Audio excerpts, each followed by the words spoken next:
Hi, in this module I'm going to talk about selection sort. Selection sort is one of the most common techniques to sort, to organize, to alphabetize values in a given collection.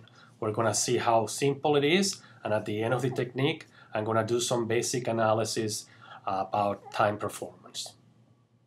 There are two basic steps on the selection sort. The first one is to find the largest value, actually to find the index of the largest value, and the second step is to swap that value, once we know its index, with the value in the last position or rightmost position.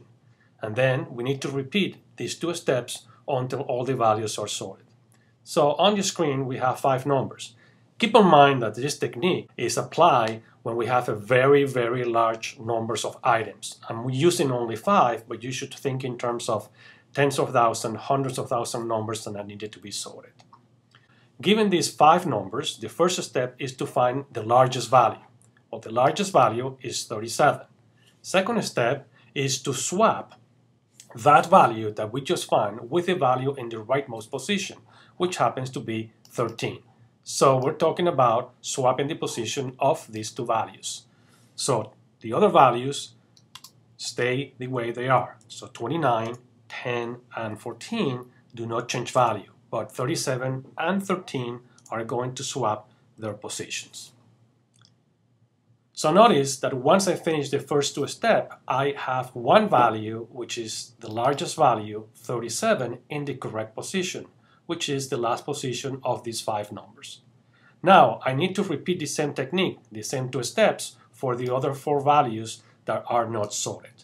So let me do that. So again, the first step is to find the largest value, which is 29, and then I'm going to swap that with the value in the rightmost position, which happens to be 13. So that will give me the following. That will give me 13, because I'm swapping that with 29. 10 and 14 do not change position, and now I put 29 because I swapped that with 13.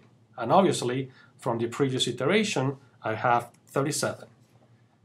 Again, after applying the steps, I have now 2 numbers in the correct position. Now I have to repeat the same process for the numbers which are not sorted. So let's do that one more time. I'm going to find the largest value, and the largest value that I have is 14.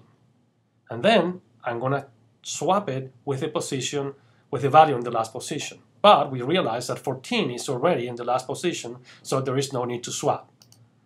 We have applied the algorithms 3 times. We have 3 numbers in the correct position. So for the last 2, we're going to find the largest number, which is 13, is out of position, so we're going to swap it with the one in the last position, which happens to be 10. And that gives us 10 and 13, which we just swap, and then 14, 29, and 37 from the previous iterations. And at this point, as you can see, we have the numbers sorted in increasing order. So that's selection sort, a very simple process. Now, let's do some basic analysis. So first, finding the largest value in any collection is depending or directly proportional to its size. It makes sense. The larger the numbers of values, the larger it's going to take to find the largest value or the max value in the collection. So the step number 1, which is finding the largest value, we said that has an expected running time of ON. Don't worry now about what this ON means. It's simply terminology. The only thing we need to understand now is that this means that the task that we're performing, in this case, finding the largest value, is directly proportional to n. As the size grows, n grows, the amount of time taken to find the largest value will increase. Now, we understand that we need to repeat step 1 and 2, find the largest and swap, to place the values in the right position, to sort them. So we need to apply this algorithm, this series of steps, n-1 times, to be able to sort all the values.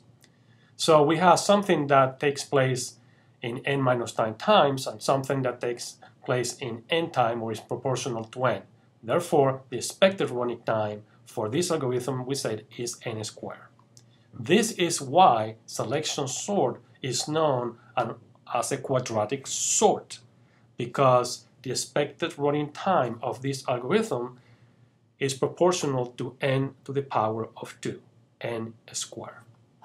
Now, let's do something else. Let's try some different set of numbers. For example, 20, 32, 45, 49, and 61. So, first step, find the largest value, 61. Oh, that happens to be in the last position, so no need to swap.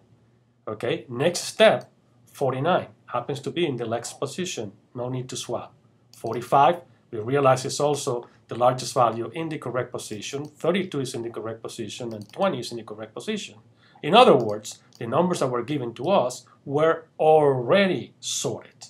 Remember that when we're given a problem, we do not necessarily know the state of the data. We don't know if the data is already sorted, if it's in the opposite order, or if it's in random order. So it could be the case that in this example, the values are already sorted. The algorithm will work, it will perform the same two steps that we just discussed. So when we do the analysis for the performance, it will be the same. So even when we don't have to swap any values because the values are already sorted, the expected running time for this sort still is n squared.